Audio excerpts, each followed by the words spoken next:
우리들 모두가 차별이 없는 존재로 지음을 받았으니까 차별하지 않고 살아가는 복된 분들이 다 되시기를 예수 그리스도의 이름으로 축원합니다.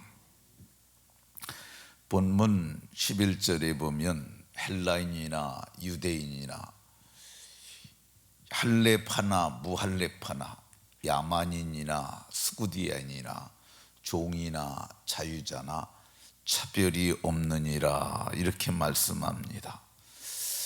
그런데 세상은 차별이 있습니다. 차별이라는 말은 차등을 두어서 구별하는 겁니다.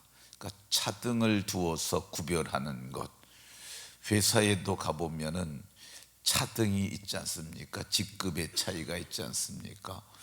사장님, 부장님, 차장님, 과장님, 대리, 이렇게 차별이 있잖아요. 직급이 차별입니다.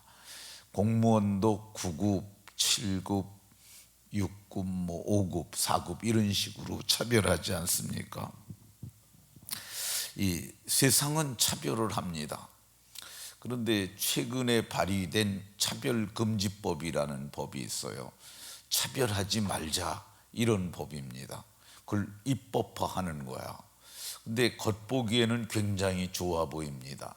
그렇잖아요. 사람을 차별하면 되겠어? 차별하지 말아야지. 그런데 그 내용을 보게 되면 그게 아주 악법, 독소 조항들이 그 안에 들어있어요. 그래서 그거를 모르는 사람들은 차별금지법 좋지 그러는데 거기에 아주 독소 조항이 들어있는 게 뭐냐면 동성애자.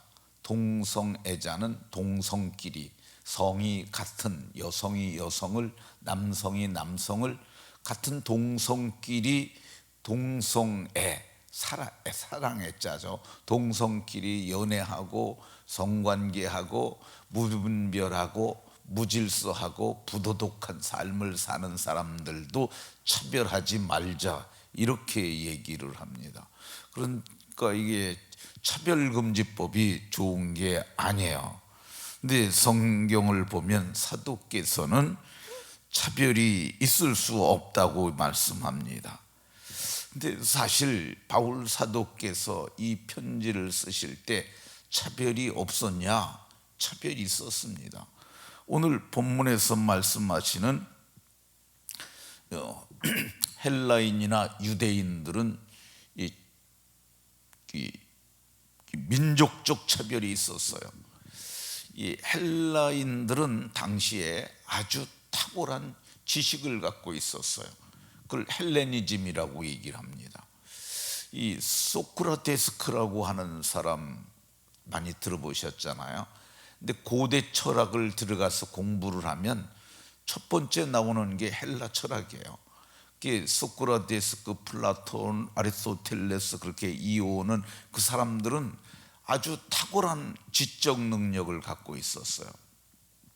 그게 헬레니즘이고요. 그 히브리 사람들, 오늘 본문이 얘기하는 유대인들은 자기네들은 하나님이 택한 선민이라고 생각하고 이방인들은 개처럼 차별을 했어요. 근데 성경은 오늘 바울 사도는 헬라인이나 유대인도 차별이 없다고 말합니다. 이 할례파나 무할례파 이거는 유대인 안에 있는 거죠.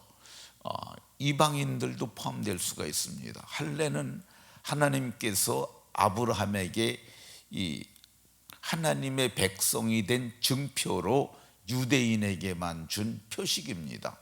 낳은 지 8일 됐을 때 남성의 아이들의 이제 생식기의 표피 부분을 돌을 깨고 그 돌의 날선면에다가 그걸 두들겨서 그걸 끊어내는 거야.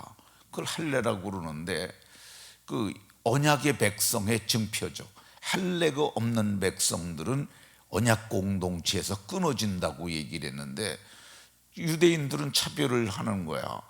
너 할례 받았어? 그럼 할례 받았으면 언약의 백성이고 할례 받지 않으면 이방인들이에요. 근데 사도는 오늘 차별이 없다고 얘기를 합니다. 야만인이나 스구디아인이나, 근데 야만인이라고 하면은 이 헬라어를 못 쓸 줄 모르는 사람들을 이 야만인이라고 그랬다고 그럽니다. 그러니까 이제 헬라어가 그 고대 근동 지방의 공용어가 됩니다. 지금은 영어가 세계 공용어잖아요. 그런데 헬라어가 당시에는 이 그 글자 중에서 가장 기록을 하기가 좋은 언어였어요. 그러니까 그 이제 그 고대 근동 지방이 각 부족별로 종족별로 이렇게 도시 성읍 형태로 이렇게 있던 것을 통일을 한 사람이 있는데, 그게 키루스라고, 지금은 이란인데 페르시아의 그 아주 유명한 그 대왕이 하나 있었어요. 그 사람이 통일을 하고 나서 보니까 이게 말이 너무 다 다르니까 통치가 힘든 거예요. 그래서 가장 훌륭한 언어가 그때 당시 헬라어였어요. 그래서 헬라어로 통일을 했어요. 헬라어는 당시에는 세계 공용어였는데, 그 세계 공용어를 알지 못하는 사람들을 야만인이라고 그랬고, 이 수구디아인이라고 하는 사람은 이 흑해 주변에 살던 무력으로 통치하던 그런 집단들이 있었어요. 난폭한 사람이라고 그랬는데, 그 사람들도 차별이 없다고 얘기를 합니다. 종과 자유자들마저도 차별이 없다고 그래요. 종은 지배당하는 사람이고 주인은 지배하는 사람이잖아요. 차비가 분명히 있습니다. 밥을 먹어도 종은 똑같이 일하고 들어왔는데, 주인은 발 닦고 밥상에 앉아있으면 종인 밥을 해갖고 와서 주인을 대접하고 나중에 먹어야 해요. 차별이 분명히 존재하는데 신분의 장벽마저도 차별이 없다고 그럽니다. 이 성경은 이 차별이 없다고 말을 합니다. 이 차별하지 말라 이 말이 아니고 차별이 없다라고 얘기를 합니다. 어디서 차별이 없냐? 거기에는 차별이 없다는 거야. 거기가 어디냐? 이게 장소를 나타내는 부사예요. 거기라는 말이. 그러니까 거기는 차별이 없다고 얘기를 합니다. 왜 거기는 차별이 없냐? 다 새 사람이 되었기 때문에 그렇습니다. 이 10절에 보면 새 사람을 입었으니, 다 새 사람이 됐으니까 차별이 없는 거죠. 차이는 있을 수 있어요. 차별하고 차이는 좀 다릅니다. 이 차이는 나요. 그러니까 다 새 사람이라 할지라도 먼저 새 사람이 된 사람도 있고 나중에 된 사람들도 있잖아요. 그리고 하나님을 아는 지식이 많은 사람도 있고 하나님을 아는 지식이 적은 사람도 있어요. 또 성화라고 하는데 예수님을 많이 닮은 그런 훌륭한 사람이 있는가 하면은 덜 닮은 사람도 있어요. 그런데 차이는 있지만 본질이 같아요. 어떤 게 같으냐?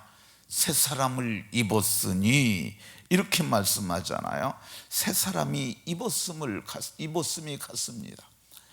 새 사람은 하나님의 형상을 따라, 자기를 창조하신 이의 형상을 따라 새롭게 하심을 입었다고 그러잖아요. 그러니까 새 사람은 하나님의 형상이 다 같아요. 의와 진리와 거룩함으로 지으심을 받은 새 사람을 입으라. 에베소서에서 말하는데, 의가 같은 의고요, 진리가 같아요. 그리고 거룩함이 하나님의 속성인데 그것이 우리 속에 들어와 있어요. 아주 거룩하신 분이 있고 덜 거룩한 사람이 그 정도 차이는 있지만 성경은 차별은 없는 것이라고 얘기를 합니다.